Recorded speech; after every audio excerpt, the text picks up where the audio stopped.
We begin with chapter 2, parallel lines. Now, lines are of two types, parallel lines and intersecting lines. Now, let us see the definition for both of them. What are parallel lines?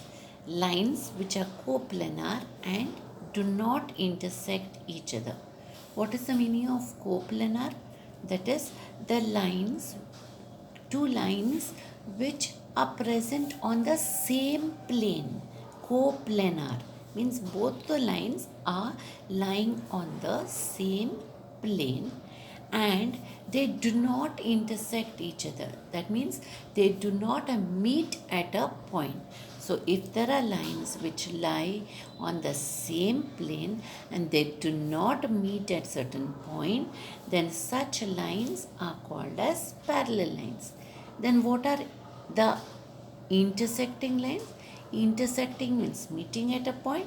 Therefore, this means that intersecting lines are lines which meet at a point. Now, in this chapter, we will be mainly dealing with parallel lines. Now, first of all, let us see the different terms which are used when we have a pair of lines and we have a line which is cutting this pair of lines. Okay, so you see a figure here where I have a pair of lines here. The pair of lines are A and line A and line B. We have a line which cuts these two lines A and B.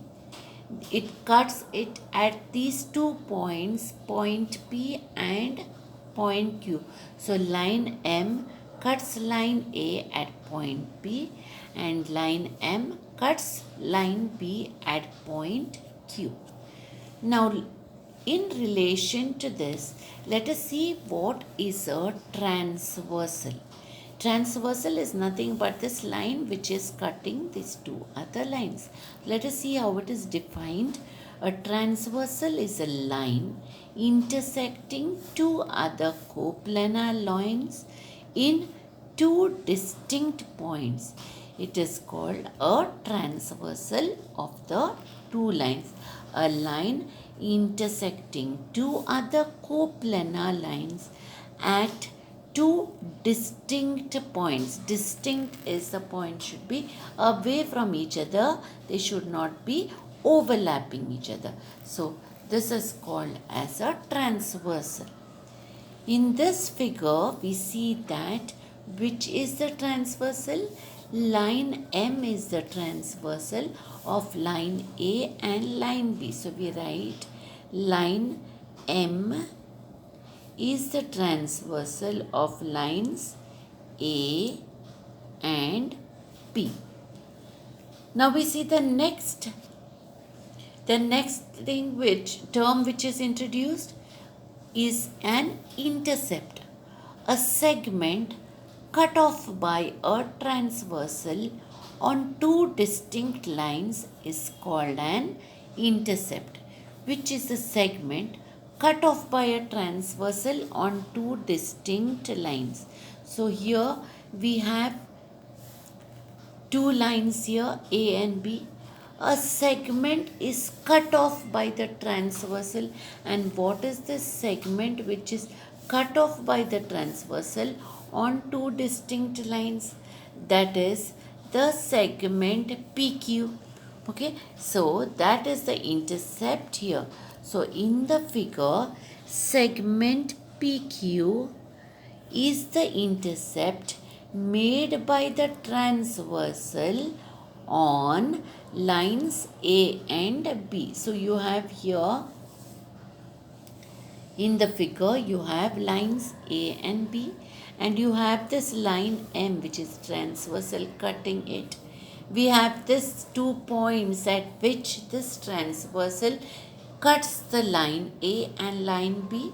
So this segment cut off by the transversal on two distinct lines is an intercept. Now let us go to the different angles which are formed when two par- two parallel lines are cut by a transversal. Angles formed by a transversal, that is, there are two lines here. Now here you can see that these lines are not parallel. So whether the lines are parallel or not parallel, there are certain angles which are formed when the two lines are cut by a transversal. I have taken an example of two lines which are not parallel, but in parallel lines also the same thing exists. Different angles are formed. So let us see which are the angles which are formed when two lines are cut by a transversal. Now here you see the first type of angles formed are called as corresponding angles. So if you see here, when two lines are cut by a transversal, we see that 1, 2, 3, 4, 5, 6, 7, 8. 8 angles are formed. So 8 angles are formed when a pair of lines are cut by a transversal. Now, how do we find out the corresponding angles? Corresponding angles are the angles which are formed on the same side of the transversal and on the same region, whether above or whether it is below the line. Like say, suppose I talk about the angle A. It is formed on the right side of the transversal and it is above the line P. So I look in relation to line Q. E is the angle which is formed on the right side of the transversal and it is above the line Q. Therefore, A and E are one pair of corresponding angles. So I can write here angle A and angle E. I can also consider here angle D, which is on the right side of this transversal T, and it is also below the line. So here in relation to this line Q, angle H is on the right side of the transversal and below the line. So angle D and angle H will be one more pair of corresponding angles. Now we finished with the pairs of angles on the right hand side of the transversal. Let us see on the left hand side of the transversal. On the left hand side and above the lines. Here I have angle B, here I have angle F. So I can write here angle B and angle F. So now on the left hand side and below the line, angle C and angle G. So I write here angle C and angle G. So these are the corresponding angles. Now we go to the next type of angles called as alternate interior angles. Now when we say alternate angles, it is one angle on the right hand side and one angle on the left hand side. But when I talk about interior angles, interior means what? Inside. Here when we talk about interior, we are talking about the angles which are in between these two lines P and Q. Which are the interior angles on the whole? C, D, E and F. All of them are interior. They are lying in between the two lines. So these are interior angles. And we said alternate. And when we said alternate, I said alternate is one is on the left hand side, the other on the right hand side. So which will be the pairs of alternate interior angle? One is angle C, one is angle E. One is angle D, one is angle F.